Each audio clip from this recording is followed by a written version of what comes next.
Merci d'être venu à cet atelier, ce workshop pour lequel on va parler de CDP, la révolution CRM. Alors pour me présenter rapidement, moi donc je suis Vincent Morin, je suis Sales Team Leader chez Commanders Act, donc on est éditeur de solutions logicielles. Pour en parler en quelques mots, puisqu'on n'est pas là pour parler de ce que nous faisons techniquement, on aide les entreprises à mieux travailler avec leurs données, au travers de différentes applications de ce qu'on appelle une Customer Data Platform. Déjà en raison pour laquelle on est venu à travailler cette problématique, c'est que la plupart des données disponibles aujourd'hui dans le digital ne sont pas exploitées. Quand on dit qu'elles ne sont pas exploitées, c'est parce que environ 5% des données disponibles sont celles que l'on a sur les visiteurs connectés. Alors je ne connais pas le chiffre pour chacun d'entre vous, mais j'imagine que vous avez tous une part de trafic qui doit être loguée versus une part qui ne l'est pas. Et cela veut dire qu'on a une énorme marge de progression dans l'utilisation des données pour aller chercher cette donnée qui n'est non connectée, qui est anonyme, pour pouvoir l'utiliser. L'enjeu de cette utilisation, c'est capter plus de données, la recouper avec la donnée qualifiée, avec les profils, et pouvoir utiliser toutes ces données pour aller chercher des cas d'usage métiers assez concrets. Un élément de contexte. Le premier élément, enfin 4 éléments de contexte. Le premier, c'est que les comportements des internautes, aujourd'hui, nécessitent une multitude, une multiplicité des devices utilisés. Moi, à titre personnel, j'ai un téléphone perso, un téléphone pro, j'ai un PC perso et un PC pro. Je pense que c'est peut-être pareil pour la plupart d'entre vous.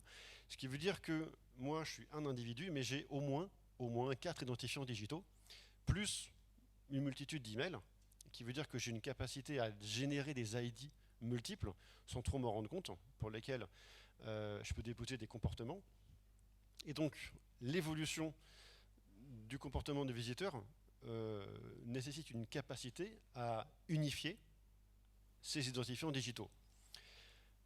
Au-delà du multicanal, enfin du multi-device, on a également la multiplicité des canaux physiques, des canaux digitaux, parce que je peux intervenir avec un call center, je peux intervenir avec un chatbot, je peux intervenir avec des réseaux de boutiques, avec un conseiller et également avec un site. Donc tous ces identifiants, entre les multi-ID et les multicanaux, impliquent des systèmes souvent fragmentés. C'est là qu'on arrive dans le cœur du métier de la raison d'être d'une CDP et de l'évolution par rapport à un CRM, c'est qu'aujourd'hui, souvent, ces données vont être en silo. J'ai l'analytics d'un côté, j'ai la connaissance client qui est souvent dans un CRM, qui a toute sa pertinence, mais qui est séparé du reste. Le call center, en général, traite des appels qu'on lui envoie, mais il a peu d'informations sur ce qui en est fait, et le CRM ne sait pas ce qui est fait au call center à droite ou à gauche. Quant aux réseaux sociaux, ils sont souvent séparés, traités par quelqu'un en interne dans l'entreprise. Mais ces comportements, ces interactions sont quasiment jamais reliés à l'ensemble d'un profil. Le dernier item, c'est la partie RGPD. On a envie de réconcilier toutes ces données, d'en faire une seule base, de pouvoir en faire quelque chose. Mais on ne peut pas faire n'importe quoi, parce que le texte RGPD est arrivé et ça va aller dans le sens de réguler de plus en plus.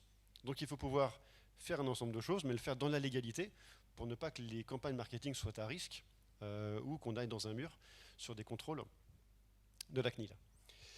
Alors c'est dans cet écosystème qu'ont été créés une techno qu'on utilise aujourd'hui et qu'on le commercialise, qui s'appelle une Customer Data Platform. Alors vous avez peut-être entendu parler de DMP, pour certains de CDP. On va revenir juste après sur les différences de ces outils-là. Pour préciser ce que fait une CDP, d'abord c'est une solution qui est faite pour des équipes marketing. Donc certains le font côté DSI, mais c'est la plupart du temps côté métier qu'on va les retrouver. C'est le trait d'union entre toutes les technos qui aujourd'hui sont utilisées dans une entreprise. Donc ça ne remplace pas un CRM, ça ne remplace pas un outil de marketing automation, ça ne remplace pas des outils de connaissance client, ça ne remplace pas un outil de campagne, ça ne remplace pas un outil d'emailing.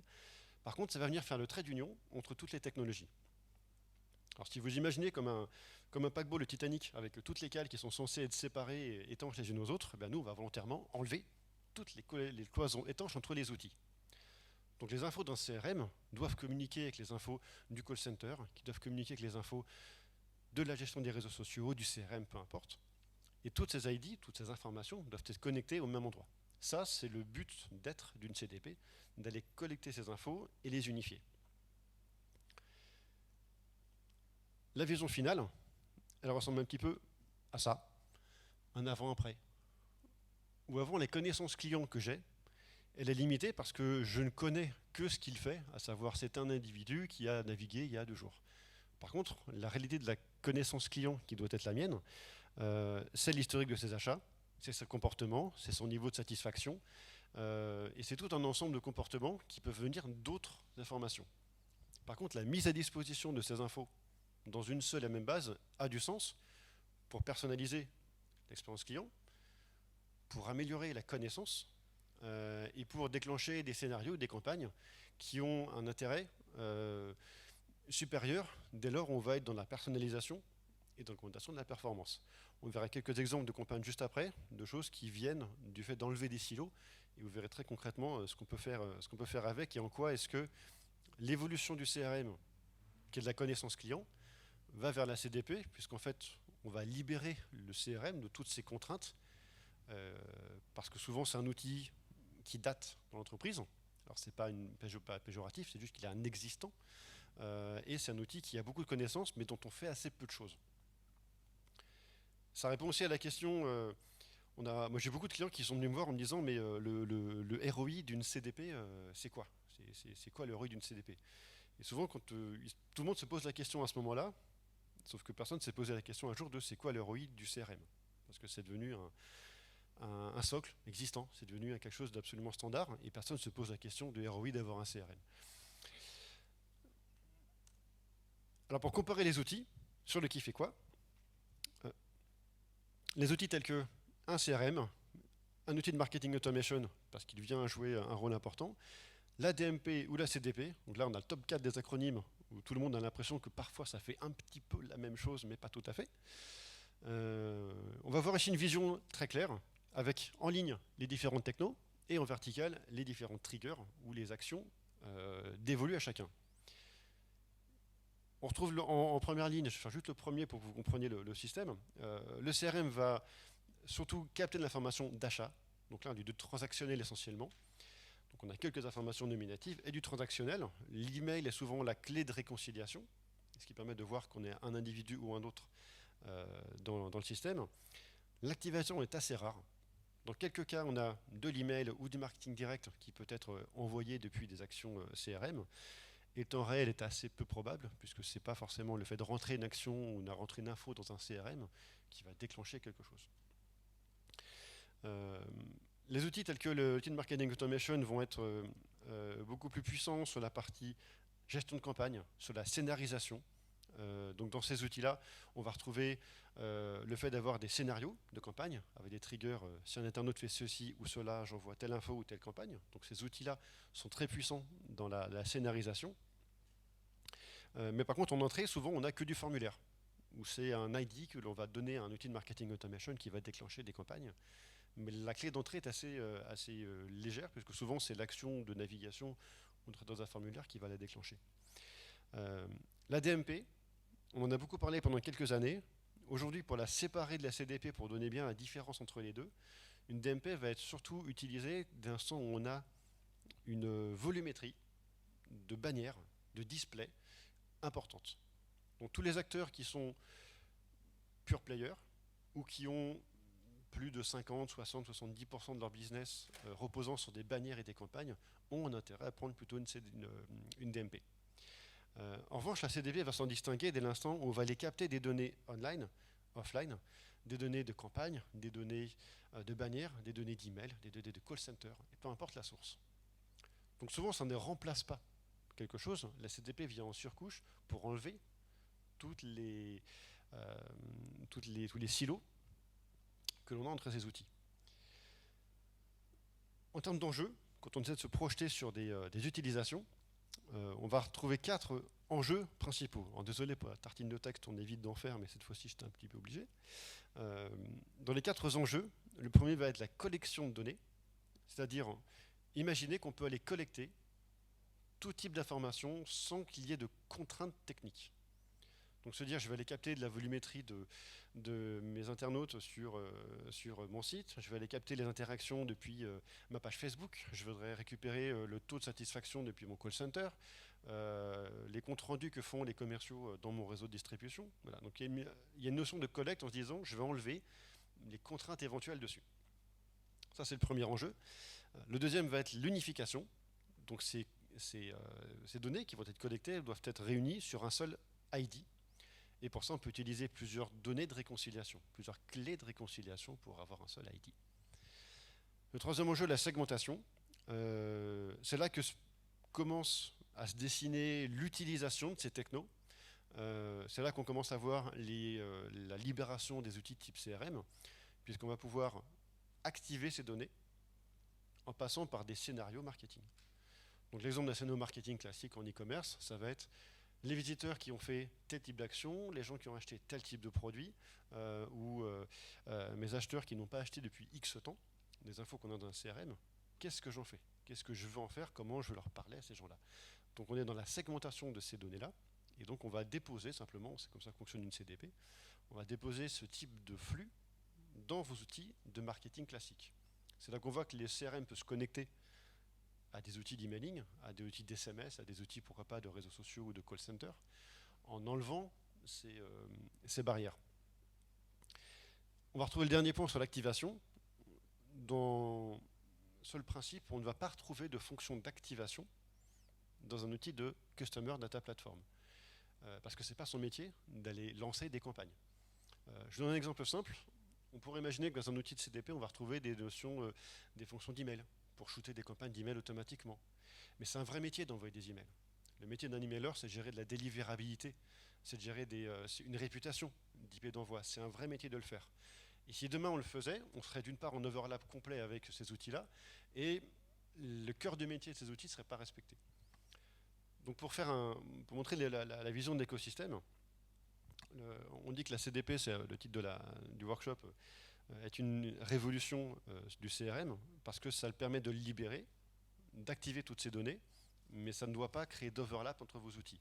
Et si vous réfléchissez demain à vous équiper de ce type de technologie, il faut vérifier qu'il n'y ait pas d'overlap entre les différents outils, parce que l'outil qui fait tout, ça ne marche pas. Et quand on a des overlaps, forcément, on paye des fonctions en double, donc on n'optimise pas le côté budgétaire. Deux inputs de notre côté, deux conseils. Quand vous créez ce type de projet, la meilleure manière de le faire, la meilleure méthodologie, c'est de mettre à plat tous les scénarios d'usage. On va dire qu'il existe 4 typologies de scénarios, si on voulait les séparer, entre des scénarios basiques liés à la compréhension de l'audience, des scénarios qu'on appelle défensifs, des scénarios offensifs et des scénarios de contrôle. Quand on pose la question à n'importe quelle direction de marketing, quel usage vous souhaitez faire d'une CDP, 9 fois sur 10, et encore, je pourrais dire 99 fois sur 100, on nous parle des scénarios en rouge. On nous parle des scénarios offensifs. Parce que c'est ce qui paraît le plus simple, d'aller déclencher des campagnes et chercher de la croissance. Pourtant, il existe tout un ensemble de scénarios, notamment défensifs, qui ont pour but d'assurer un ROI et qui sont souvent sous-utilisés. C'est aussi la question pour laquelle tout le monde va chercher les scénarios en rouge, et après on pose la question, mais en fait, ça apporte quel ROI? Alors qu'en fait, les scénarios qui apportent l'ROI ne sont pas forcément en face. Donc il convient de mettre à plat tous les types de scénarios, de dire voilà tout ce que je veux faire, et de les prioriser. Deux exemples de scénarios héroïstes, du stop retargeting, donc ceux qui ont acheté un produit en magasin, d'arrêter de les recibler en ligne, parce que vous avez tous connu un jour ou l'autre leur ciblage en boucle d'un produit que vous avez acheté en magasin, c'est du budget dépensé pour rien. Il est très simple de couper ces campagnes-là avec une CDP, ou d'aller chercher de la rentabilité, par exemple, en excluant d'une campagne publicitaire un segment d'audience qui va bien marcher parce qu'il va fonctionner et les gens vont acheter. On a des cas, par exemple, d'un client qui est dans le retail, qui identifiait les segments de visiteurs qui achetaient systématiquement à la nouvelle collection. Donc ça ne sert à rien d'y proposer une remise pour la nouvelle collection, on sait qu'il va l'acheter. Et si on veut voir est-ce que ça marche ou pas, on peut le couper sur 10-20% d'audience et voir est-ce que ce segment-là, qui n'a pas été exposé à la publicité, à la remise, va acheter autant que le reste.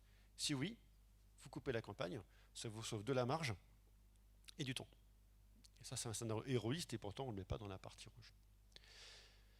Quand on veut essayer de scénariser ou prioriser, une des méthodes qu'on utilise, alors c'est pas la méthodologie magique, mais c'est un exemple, c'est le fait d'aller mapper tous les scénarios et de leur mettre un scoring sur un ensemble de critères. Là, en l'occurrence, on a fait un scénario simple sur la facilité de mise en place, le taux de réussite probable, la phase de l'acheteur, est-ce qu'on est en début, milieu, fin de phase d'achat ou sur tout le cycle, et l'investissement de temps nécessaire. On peut rajouter d'autres critères, mais c'est comme ça qu'on va pouvoir juger ce qui est pertinent ou pas. Et le but de ce type de méthodologie, c'est d'avoir une roadmap. Donc vous devez avoir une roadmap dans le temps qui vous dit si on veut lancer des programmes d'unification de données et de personnalisation, voilà par quoi on va commencer, puis par quoi, et dans combien de temps on va finir dans un an. Avec cette roadmap, vous savez à l'avance ce qui va fonctionner, et il y a une montée en puissance progressive. Ça évite l'effet lettre Père Noël de « j'ai pas de possibilité, je ne sais pas par quoi commencer ». Donc ça, c'est une des méthodologies qu'on utilise, et je peux vous la recommander puisqu'elle marche plutôt bien. Autre chose, lorsque vous allez vous fixer des objectifs, pensez à contextualiser ces objectifs. Je vous donne un exemple concret. Quand on parle de taux de réconciliation, donc de capacité à réconcilier des visiteurs online avec une base offline, tout le monde a des chiffres différents sur c'est quoi l'objectif à atteindre.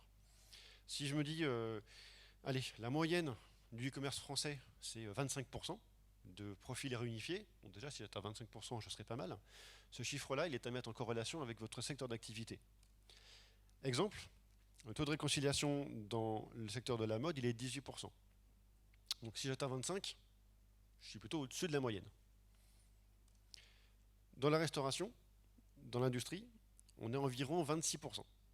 Donc si j'atteins 25, je fais juste dans la moyenne, je ne fais pas mieux. Le dernier, dans l'immobilier, on a 37% en moyenne. Donc si je fais 25, je suis largement au-dessous de la performance moyenne. Donc il convient de déterminer un objectif, de l'adapter à votre secteur d'activité, et ça vous permet aussi d'éviter de chasser un objectif qui ne sera inatteignable. Moi j'ai déjà lu dans des présentations des taux de match dans certaines présentations, on était à 70, 75, 80, 90%. Si vous chassez un taux de match à 90%, vous allez le chasser longtemps. Et puis si vous mettez ça dans votre feuille d'objectif, il faut penser à la suite de votre carrière parce que ça va être compliqué. L'enjeu donc c'est déterminer des objectifs, être assez précis et être très pragmatique. Un cas d'usage pour vous montrer de manière très concrète ce qu'on peut faire avec et comment rendre les choses très concrètes avec le crédit mutuel. Alors, le crédit mutuel, c'est une banque que vous connaissez tous, qui a quelques problématiques, notamment la baisse du trafic physique dans les agences. La plupart aujourd'hui des internautes utilisent ce qu'on appelle le self-banking pour faire leur propre gestion bancaire. Moi, je le fais personnellement. Et donc, on a une baisse de trafic en agence qui induit une baisse de détection de projet, puisque du coup, il y a moins d'interaction avec les conseillers. L'enjeu, ça va de déterminer qu'est-ce qu'on peut capter comme information à valeur ajoutée permettant d'aller détecter des opportunités. Dans la solution qu'on a mis en place avec eux, le premier cas qu'on a mis en place, c'est la détection de projets, le télémarketing, pour aller générer des rendez-vous en agence. Exemple concret, comment on peut aller capter un intérêt, parce que le visiteur regarde des pages produits, parce qu'il a fait de la simulation sur le petit simulateur en ligne, où il a testé le simulateur pour dire je vais emprunter 300 000 € sur 20 ans, combien ça me fait. Donc ce type de comportement génère un scoring, disant il appelle en tel produit, il appelle en tel autre, et donc on va envoyer cette information. Cette info à valeur ajoutée, qui dit que tel ID est intéressé par du crédit ou un tel produit, on peut la déposer dans un call center. Pour la prise de rendez-vous, en l'occurrence c'est ce qui a été fait, on a augmenté de 22% le taux de prise de rendez-vous, mais cette info elle peut également être déposée dans le système du client, donc dans le système d'information bancaire, pour que M. Jean Dupuis, qui est son conseiller bancaire, le rappelle et lui propose un rendez-vous. Ça tombe bien, je m'intéressais au crédit. Tu m'étonnes. Donc c'est des exemples très concrets de libération des silos entre les outils. Un autre scénario qui a très bien marché, et ce n'est pas le premier qu'ils ont mis en place, mais qui a très bien fonctionné, c'est le fait d'aller détecter l'attrition, donc empêcher les visiteurs de s'en aller. Alors ça, on ne l'a même pas fait tout seul, on l'a fait avec un partenaire qui s'appelle 6PO, comme le robot de Star Wars. Le principe de 6PO, c'est d'aller qualifier une audience sur des sites partenaires qui ne sont pas concurrents, mais partenaires de ce site. Un exemple simple, sur le crédit mutuel, ça va concerner les sites tels que Panorabank, le Lynx, ou d'autres sites qui vont aller qualifier l'audience des comparateurs bancaires. Donc si moi je suis crédit mutuel, je peux capter l'information que tel cookie, qui est mon client, est en train de regarder des sites de comparatifs bancaires. Donc si je fais rien dans les 2 mois, il va s'en aller. Et donc, on va recibler ces cookies pour déclencher des scénarios de fidélisation. Donc là, en l'occurrence, ça peut être un chatbot, ça peut être des prises de rendez-vous par des conseillers, ça peut être le fait d'envoi de formations particulières dont le but est de fidéliser pour empêcher l'attrition. Et ici, ce qu'on a regardé, c'est qu'on est à peu près à 20% de prise de rendez-vous, mais on est à 96% de resouscription. Donc ça veut dire qu'on a un taux d'attrition qui est extrêmement faible sur les gens qui on a réussi à cibler.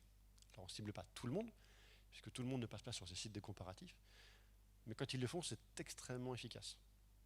Et donc là, on est purement sur du ROI, puisque ça empêche un visiteur de s'en aller. Les scénarios de génération d'ROI, d'attrition, sont ceux qui sont les plus faciles à mettre en place, mais ce n'est pas souvent ceux par lesquels les directions de marketing souhaitent commencer. Nous, c'est un des conseils qu'on vous donne, puisque c'est quelque chose qui marche très bien. J'en ai fini pour cette partie. J'espère que ce scénario vous a montré le champ des possibles. Est-ce que vous avez des questions sur la méthode, le fonctionnement, sur des exemples dans d'autres secteurs?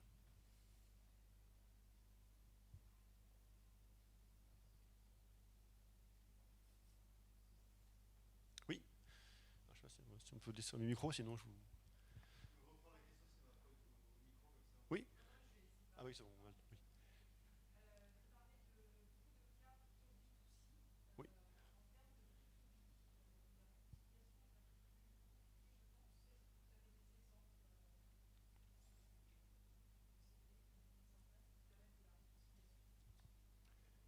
Alors en B2B comme en B2C, en fait, il n'y a pas vraiment de différence dans le fonctionnement. Le B2B, les infos ne sont pas souvent les mêmes. On va avoir des informations différentes quand on est en B2B. On va avoir plus d'informations, mais dans des CRM qui sont parfois différents de ce qu'on va avoir en B2C. C'est juste les champs que l'on va récupérer qui vont être différents. On a des approches parfois qui sont très B2B. Alors, on a moins souvent, c'est vrai, de CDP installés pour des clients B2B. On a des clients, par exemple, Vinci Immobilier, qui a une approche 100% B2B. Pourtant, c'est du B2C, mais quand on achète un appartement, on a un comportement qui est très B2B. C'est beaucoup de one-to-one dans la relation. Mais il n'y a pas vraiment de différence dans les cas. Les outils sont différents. Donc, l'outil d'email qu'on va utiliser est différent. Le CRM dans lequel on capte l'information est différent. Mais les scénarios d'usage sont assez similaires. Par contre, c'est l'activation qui est différente. On est moins dans le marketing de masse, où on va recibler des ensembles de visiteurs. Par contre, la formation qualifiée, on va la déposer dans un outil qui va être utilisé par quelqu'un. Soit pour la détection d'opportunités, soit pour la réactivation, mais ça passe souvent par l'interaction de quelqu'un qui va être souvent un commercial, quelqu'un qui le contacte quand on est en B2B. Donc l'information, on va la déposer auprès de lui pour la rendre utilisable. L'approche qu'on a chez Crédit Mutuel, elle est très proche du B2B dessus, parce que ça génère une demande de mise au rendez-vous qui est prise par un conseiller bancaire qui va appeler son client.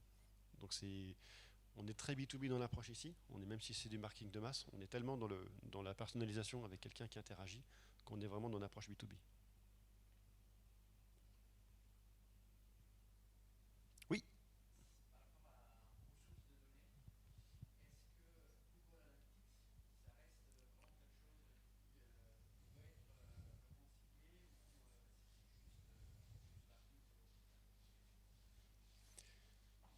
Alors la particularité, c'est que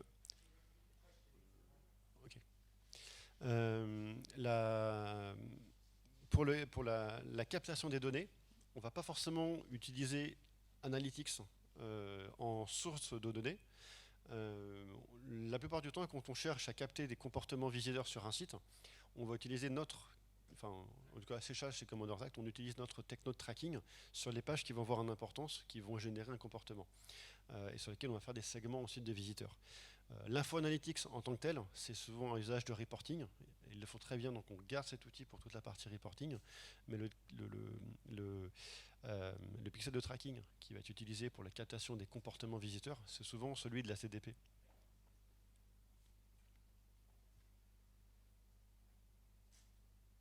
Oui.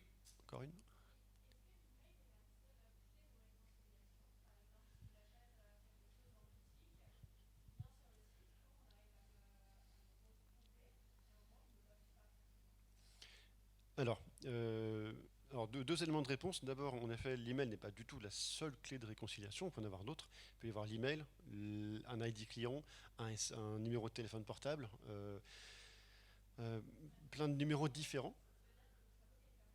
Alors, si vous êtes logué, forcément vous êtes connecté. Par contre, il est possible de vous identifier sans vous loguer. C'est deux choses différentes. Par exemple, si vous faites une visite anonyme sur un site, donc vous naviguez avec 10, 20, 15 pages depuis votre PC. Ensuite, vous prenez votre téléphone et vous faites une autre visite sur le site. Donc là, j'ai deux visites totalement séparées, où elles ne sont pas loguées. Par contre, si à un moment, vous vous loguez, ou si vous ouvrez, par exemple, un email depuis les deux devices, lorsque vous ouvrez l'email depuis les deux devices, on va vous coller un cookie dans les deux cas. On va vous dire, ah, mais ce cookie-là, je le connais déjà en fait. Celui que je viens de poser, je connais déjà ce cookie. C'est un cookie de navigation qui vient de tel navigateur et on récupère l'ensemble de l'historique. Donc on peut matcher les deux dès l'instant où on a soit une ouverture d'email, soit un log. Alors, l'email en est un, mais pas forcément. Si on a une interaction avec d'autres canaux, par exemple, chez tous les opérateurs téléphoniques, on n'a pas forcément l'email de la personne, on a le numéro de téléphone. Chez d'autres clients, on a le numéro de carte de fidélité. Il y a d'autres clés que l'email. Souvent, l'email en vient parce qu'il est unique pour chaque personne, donc il est souvent utilisé, mais ce n'est pas le seul. Il est aussi possible que vous ayez plusieurs emails pour lesquels on fasse de la réconciliation.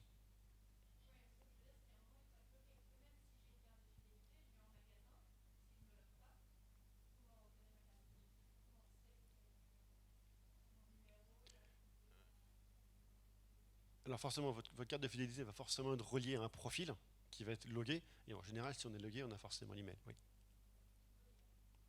Logué, oui. Donc l'email vient souvent, mais ce n'est pas forcément le seul cas de figure. On a beaucoup de scénarios qui vont fonctionner sans avoir de log, parce que c'est que sur du non connecté. Donc même sur du non connecté, on a beaucoup de scénarios qui vont fonctionner. Ah, complètement, c'est 100% GDPR. L'instant où ce qui est des GDPR, c'est le fait de demander le consentement de la personne pour aller capter l'information. Du moment où vous avez demandé la captation de l'information via les bandeaux de consentement sur le site, c'est conforme. On a le cas de figure par exemple où toute la partie reciblage peut se faire. Je viens sur le site, je peux être reciblé via ma page Facebook, via des bandeaux, via du retargeting, de plein de leviers différents. Donc on peut recibler un visiteur sur plein de leviers différents sans avoir son email. Donc là on est sur de la réconciliation et sur des scénarios 100% online. Par contre l'intérêt c'est d'aller reconnecter quand on a un log sur l'email, mais on peut déclencher tout un ensemble de scénarios 100% sur du digital et sur du non connecté.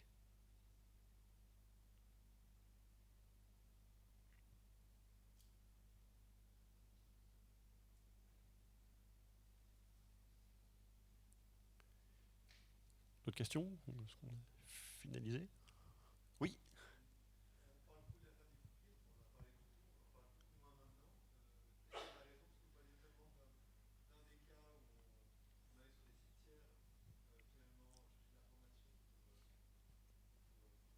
Mhm.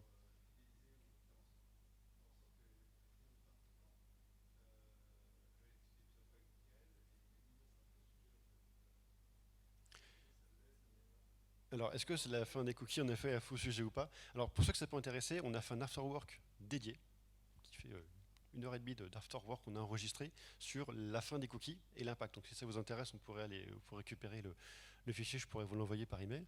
Euh, la fin des cookies, ça ne veut pas dire la fin du tracking. On a une capacité, il existe une capacité à cibler des visiteurs, à les identifier, même si on n'a pas vers la fin des cookies. Ce qui est certain, c'est que les cookies ont un avenir qui est plutôt sombre, puisque la plupart des navigateurs, la plupart des lois sont en train d'encadrer l'usage des cookies, et certains navigateurs sont en train de limiter fortement la portée. Par exemple, Safari supprime après 24 heures les cookies. Il existe tout un ensemble de bypass de ces technos-là. Un exemple sur Safari, lorsque vous déposez un cookie, quand vous exécutez un cookie depuis un tag, sa durée de vie est de 24 heures. Quand vous déposez un cookie depuis un serveur, sa durée de vie n'est pas limitée. Donc c'est une des manières de contrer les actions des navigateurs pour limiter les cookies. Par contre, c'est pas magique puisque les navigateurs sont en train de plus en plus limiter ces cookies, voire les supprimer dès le départ ou ne pas les charger. Firefox ne les charge pas, tout le tiers. Donc typiquement, on est sur un avenir qui est plutôt sombre. Ça veut dire que le marketing est en train de basculer vers des usages de logs, vers des usages de contenu identifié pour contrer cette problématique-là. Alors est-ce que l'avenir des cookies est compté à terme? Oui, parce que les navigateurs vont finir par les supprimer. Par contre, il existe tout un ensemble de techniques de tracking qui vont, d'une part, combler ces lacunes, qui passent c'est un peu du sous-marin, mais qui permettent de combler certaines lacunes. Et deuxièmement, il y a une évolution naturelle du marketing vers ces contenus logués pour essayer de justement limiter les impacts de ça. Mais ça veut dire un changement de modèle économique pour beaucoup d'acteurs.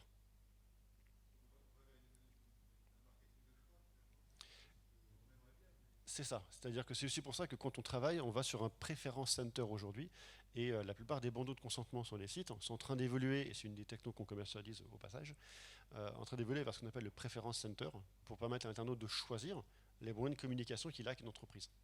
Et de dire, si j'ai plus de cookies, j'ai des moyens de pouvoir dire, j'accepte tel canal, telle campagne, tel email, j'accepte tel canal, et donc de garder une interaction avec le site.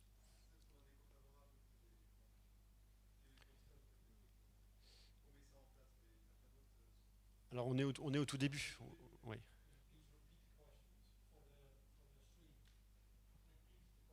D'accord. La question était quel était l'avenir des cookies et est-ce qu'on allait vers la fin est-ce qu'on allait vers la fin des cookies. Donc il existe en effet certaines méthodes pour contrer la limite dans la durée de vie des cookies.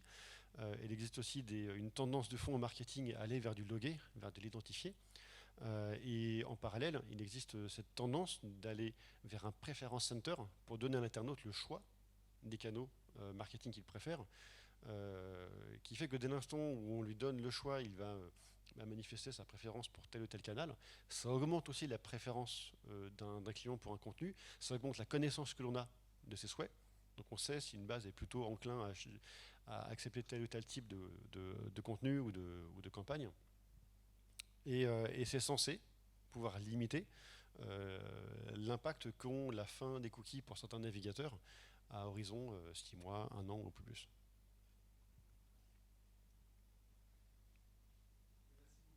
Mais si c'est un sujet qui vous intéresse, on a fait un afterwork dédié sur le sujet avec des gens qui maîtrisent vraiment le sujet, donc on pourra creuser ça, je pourrais vous envoyer les éléments et ça vous donnera de la connaissance notamment sur l'impact de la fin des cookies et les techniques qui permettent de les contrebalancer.